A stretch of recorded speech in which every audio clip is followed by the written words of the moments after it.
यासिर एक 23 साला नौजवान था जो लाहौर में रहता था और टेलीपोर्टेशन के जरिए गायब होने की गैर मामूली सलाहियत रखता था। किरण एक बाहिम्मत और ज़हीन लड़की थी जो आईटी में भी माहिर थी।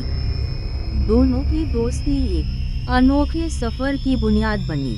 यासिर ने किरण को एक मंसूबे के बारे में बताया जहां वो दोनों एक पुराने, सुनसान और खौफनाक किले की सैर करेंगे जो लंदन के मुज़ाफ़ात में कई सदियों से वीरान पड़ा था।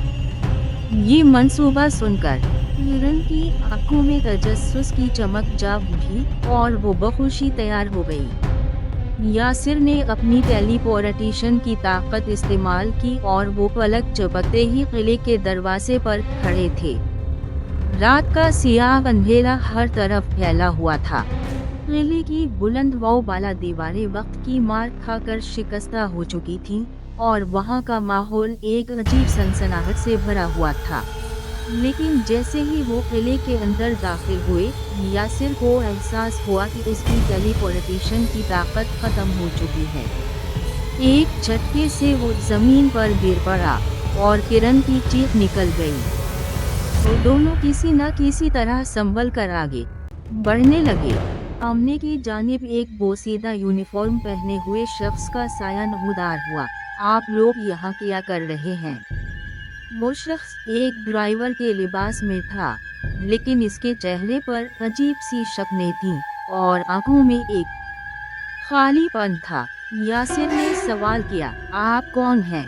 तो वो शख्स मुस्कुरा कर बोला, मैं वो बदनसीब हूँ जो एक बार अपनी गाड़ी लेकर यहाँ आया था मगर कभी लौट ना सका।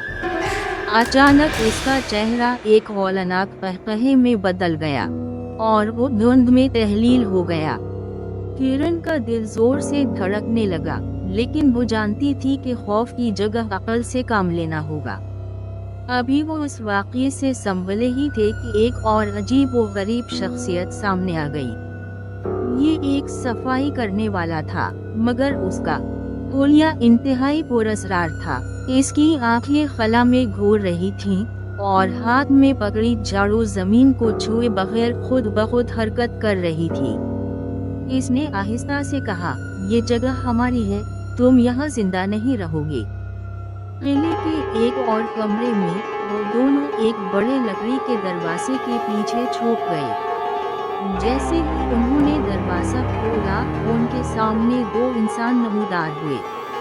वो हैरत ज़दा रह गए। वो एक मर्द और एक औरत थे जिनके चेहरे जर्द थे और आंखों में सदियों की उदासी थी। तुम लोग कौन हो? किरण ने बेचैनी से पूछा। मेरा नाम जून है और ये जूलिया है। हम यहाँ पिछले 200 साल से कैद हैं। मर्द ने सरगोशी की, लेकिन किसी न किसी तरह हम अभी तक जिंदा हैं। ये कैसे मुमकिन है? यासिर ने हैरानगी से पूछा। हम किले के शहर के कैदी हैं। जैसे ही हम इस किले से बाहर निकलेंगे, हम मर जाएंगे। लेकिन हम चाहते हैं कि तुम लोग हमें आज़ाद करो, जूलिया ने आंसुओं के साथ कहा। किरण और यासिर ने एक दूसरे की तरफ देखा और सर हिलाया। हम तुम्हें यहाँ से निकालेंगे, किरण ने मजबूत लहजे में कहा। चारों मिलकर किले के सबसे पोशीदा और कदीम कमरे की तरफ बढ़े, जहाँ वही कदीम आईना नस्ब था। जून ने कपकपाती आवाज में कहा, यही किले की तमाम लानतों का मरकज है। अगर ये आईना टूट गया तो हम सब आज़ाद हो सकते हैं। यासिर ने हिम्मत करके एक पत्थर उठाया और पूरी ताकत से आईने पर दे मारा। आईना चिकनाचूर होते ही एक जोरदार रोशनी फूटी और किला लरजने लगा। चीखों की आवाजें बुलंद हुई, किले के दरों दीवार कांपने लगे और जमीन हिलने लगी।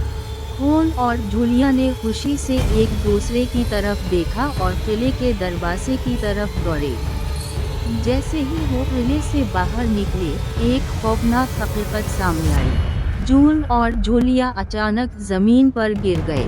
उनके जिस्म हवा में तहलील होने लगे और वो दर्द से चीखने लगे।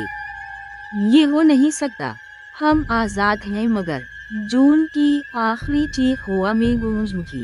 किरण ने खौफ से अपनी आंखें बंद कर लीं और यासिर ने बेबसी से इन्हें गायब होते देखा।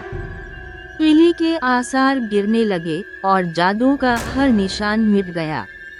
आखिरकार यासिर की टेलीपोर्टेशन की ताकत वापस आ चुकी थी। किरण ने रूहानी सी आवाज में कहा, चलो यहाँ से निकलते हैं। और पलक झपकते ही वो दोनों अपने महफूज घर पहुंच गए। किरण ने थकी हुई आवाज में कहा, ये मेरी जिंदगी का सबसे खौफनाक मगर सबसे दिलचस्प तजुर्बा था। यासिर ने सर हिलाया, हाँ, और अब मैं किसी और किले का नहीं सोचने वाला। दोनों ने एक दूसरे की तरफ देखा और जोरदार कहा लगाया, लेकिन उनके दिल में वो खौफनाक रात हमेशा के लिए नक्श हो चुकी थी।